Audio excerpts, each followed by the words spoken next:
Hello. ഇപ്പോൾ വൈകുന്നേരത്തെ നമ്മളെ പണികൾ സ്റ്റാർട്ട് ചെയ്തിട്ടുണ്ട്. അപ്പോൾ ആദ്യം തന്നെ ചായ വെച്ചു, പിന്നെ ഇതാ തീ പിടിപ്പിക്കുന്നുണ്ട്. ആദ്യം വെള്ളം വെച്ചു കേട്ടോ, കുളിക്കാനുള്ള വെള്ളം. പിന്നെ ഇതാ നമ്മൾ രാവിലെ അരി വെള്ളത്തിലിട്ടുണ്ടായിരുന്നു, അത് ഞാൻ വേഗം അരച്ചെടുത്തിട്ടുണ്ട്. പിന്നെ ഇത് അമ്മ പണി മാറ്റി വരുമ്പോൾ കുറച്ച് മുരിങ്ങയുടെ ഇല കൊണ്ടുവന്നിരുന്നു, അതവിടെ വെച്ചിട്ടുണ്ട് കേട്ടോ. പിന്നെ വേഗം അടിക്കലും തുടക്കലൊക്കെ കഴിക്കണം. അതിൻ്റെ ഇടയിൽ നമ്മൾ ചന്ദനത്തിരി കത്തിച്ച് വെച്ചിട്ടുണ്ട്, അല്ലെങ്കിൽ കൊതുക് കടിച്ചിട്ട് അതിൻ്റെ ഉള്ളിൽ എടുക്കാൻ പറ്റില്ല. പിന്നെ ഇതാ തുണികൾ മടക്കാനുള്ളതൊക്കെ കസേരയിൽ കൊണ്ടുവന്ന് വെച്ചിട്ടുള്ളൂ. ഇനി ഫ്രീ ആകുമ്പോൾ വേണം മടക്കിയെടുക്കാൻ. തുണി മടക്കുക, പാത്രം കഴുകുക, ഇത് രണ്ടും ഭയങ്കര ടാസ്ക്കാണ് കേട്ടോ. എന്നാലും ഫ്രീ ആയ സമയത്ത് പാട്ടൊക്കെ വെച്ചിട്ട് ചെയ്യാനും ഇഷ്ടമാണ്.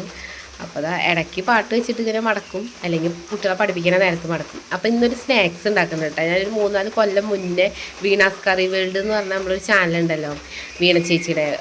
അതാ സ്റ്റാർട്ട് ചെയ്ത സമയത്തൊക്കെ ഞാൻ നന്നായി കണ്ടിരുന്നു. അപ്പോൾ ആ സമയത്ത് അതിൽ നിന്ന് കണ്ട റെസിപ്പിയാണ് കേട്ടത്. അത് ഞാൻ അന്നൊരു വട്ടം ഞാൻ അതുപോലെ ഉണ്ടാക്കി, പിന്നെ ഉണ്ടാക്കുന്നത് ഇപ്പോഴാണ്, എത്രയോ വർഷങ്ങൾക്ക് ശേഷം. അപ്പോൾ ഇതൊരു സംഭവം കൊള്ളിയില്ലേ, കൊള്ളി, കപ്പ, പൂള എന്നൊക്കെ പറയും, ഞങ്ങളുടെ അവിടെ പൂള എന്നാണ് പറയുക. ഈ ഒരു സാധനം ഇഞ്ചി, വെളുത്തുള്ളി, അതുപോലെ കടലമാവ്, പിന്നെ പൊടികൾ ഇതൊക്കെ ഇട്ടിട്ട് ഇതുപോലെ ഇങ്ങനെ ഈ കൊള്ളി ആദ്യം ഞാൻ വേവിച്ചു കിട്ടാം. വേവിച്ചതിന് ശേഷം ഇങ്ങനെ നമ്മളുടെ ഈ ഫ്രഞ്ച് ഫ്രൈസിന് പീസാക്കുന്ന പോലെ പീസാക്കി എടുത്തിട്ട് ഈ സംഭവങ്ങളൊക്കെ മസാലയൊക്കെ തേച്ചിട്ട് ഇതുപോലെ വറുത്തെടുക്കുക. അതിൻ്റെ നമ്മൾ രുദ്രനൊന്ന് മേലെഴുകി എടുത്തിട്ടുണ്ടേ. അവൻ വീഡിയോ എടുക്കുന്ന കണ്ട് അപ്പം എനിക്ക് ഉമ്മ തരും. അപ്പം ഞാൻ അതുപോലെ എന്നിട്ട് നമ്മൾ കോഴിക്കാൽ മതി, കോഴിക്കാലെന്ന് പറയട്ടെ ഈ ഒരു പലഹാരത്തിന്. അതിങ്ങനെ കോഴിക്കാലിൻ്റെ ഒരു ഷേപ്പിൽ നമ്മളിങ്ങനെ എടുത്ത് വറുത്തെടുക്കുക ചെയ്യുക, കുറച്ച് കൂട്ടി പിടിച്ചിട്ട്.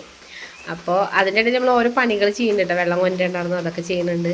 പിന്നെ ലാസ്റ്റ് എനിക്ക് തോന്നിക്ക് ഇങ്ങനെ ഓരോന്നായിട്ട് വറുത്തെടുക്കണത് ഒന്നും കൂടെ ടേസ്റ്റ് ചെയ്തെന്ന് തോന്നിയിട്ട് അപ്പം ഞാൻ അങ്ങനെ വറുത്തെടുത്തു. പിന്നെ എൻ്റെ അമ്മ മുരിങ്ങൻ്റെ നേരാക്കി തന്നിട്ടുണ്ടായിരുന്നു. അപ്പോൾ അതൊന്ന് വേഗം ഒരു ഉപ്പേരി പോലെ ഉണ്ടാക്കാൻ വിചാരിച്ചു. പിന്നെ ഇതാ മീൻ കൊണ്ടുവന്നിട്ടുണ്ട് കേട്ടോ. മീൻ പിന്നെ നാളേക്കായ കാരണം അത് നേരെ ഫ്രിഡ്ജിൽ കയറ്റിയപ്പോൾ തേങ്ങ അത് അതുപോലെ വലിയ പീസൊക്കെ ആയിട്ട് കിട്ടിയില്ല കേട്ടോ. നമുക്ക് ചതച്ചെടുക്കുക വേണ്ടുള്ളൂ. മുളക് പൊടിയും ചെറുള്ളി ചേർത്ത കാരണം സബോള കട്ട് ചെയ്തെടുത്തുള്ളത്, ഉപ്പൊക്കെ ഇട്ടിട്ട് അതൊന്നുണ്ട് ചതച്ചെടുത്തിട്ടുണ്ട് കേട്ടോ. പിന്നെ ഇത് എണ്ണ ചൂടായി ഇപ്പോൾ കടുക് പൊട്ടിച്ചു, അതിനുശേഷം എന്താ ഇല ഇട്ടൊന്ന് വാട്ടിയെടുക്കുകയാണ്. എന്നിട്ട് നമ്മൾ ചതച്ച് വെച്ചിട്ടുള്ള നമ്മളുടെ ആ ഒരു അരപ്പുണ്ടല്ലോ, തേങ്ങ, അത് ഇതിലേക്ക് കൊട്ടി കൊടുക്കുക കേട്ടോ. നന്നായി വാടി വന്നാൽ, അപ്പോൾ ഇതിൽ ഉപ്പൊക്കെ ഇട്ട കാരണം പിന്നെ നമ്മളൊന്നും ചേർക്കണം എന്നില്ല.